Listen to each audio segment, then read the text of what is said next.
বাংলা ছবির প্রযোজনা থেকে চিটফান্ড সংস্থাগুলি চলে গেলে টালিগঞ্জ ইন্ডাস্ট্রির ভবিষ্যৎ কি অনিশ্চিত? বিশেষজ্ঞদের মতে 2007 থেকে 2013 মাত্র 6 বছরে বাংলা ছবির দুনিয়ায় চিটফান্ডের লগ্নি 40 কোটি টাকা থেকে বেড়ে হয়েছে 600 কোটি টাকা এবং প্রায় 50% ছবির প্রযোজকেরাই। কিন্তু হঠাৎ যদি বন্ধ হয়ে যায় এই টাকার স্রোত, কোথায় গিয়ে দাঁড়াবে স্টুডিও পাড়া? অভিনেতা অভিনেত্রী থেকে শুরু করে টেকনিশিয়ান, ভয়ের ছায়াটা জমাট বাঁধছে সবার মনের কোণে। কি প্রতিক্রিয়া টালিগঞ্জের চেনা মুখের শাড়ির?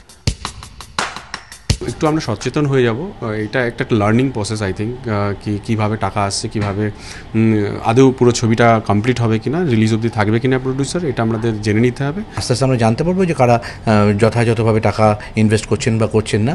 এই সমস্ত সময় সমস্ত ইন্ডাস্ট্রির মধ্যে দিয়ে গেছে। বম্বে তো আমরা দেখেছি আন্ডারওয়ার্ল্ডের টাকা নিয়ে অনেক সমস্যা হয়েছে। যে অসাধু বা যাদের নিয়ে আমরা শঙ্কা প্রকাশ করছি তারা হয়তো একটু পিছু হটবেন এবং তাতে আমাদের উপকারই হবে। আমাদের ফিল্ম ইন্ডাস্ট্রির ভবিষ্যৎ কিন্তু কোনো চিটফান্ডের টাকার উপরে নির্ভর নয়। আমাদের ফিল্ম ইন্ডাস্ট্রির ভবিষ্যৎ কিন্তু ক্রিয়েটিভ ট্যালেন্টের উপরে নির্ভর, হিউম্যান ট্যালেন্টের উপরে নির্ভর। চিটফান্ড শুধু আমাদের ইন্ডাস্ট্রি কেন, সারা ভারতবর্ষেই জরুরি নয়। চিটফান্ড ইমিডিয়েটলি বন্ধ করে দেওয়া উচিত। চিটফান্ডের টাকায় সিনেমা না হওয়াটাই বাঞ্ছনীয়।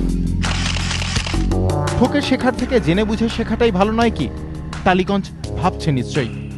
নীলাঞ্জন সেনগুপ্ত, এবিপি আনন্দ, কলকাতা।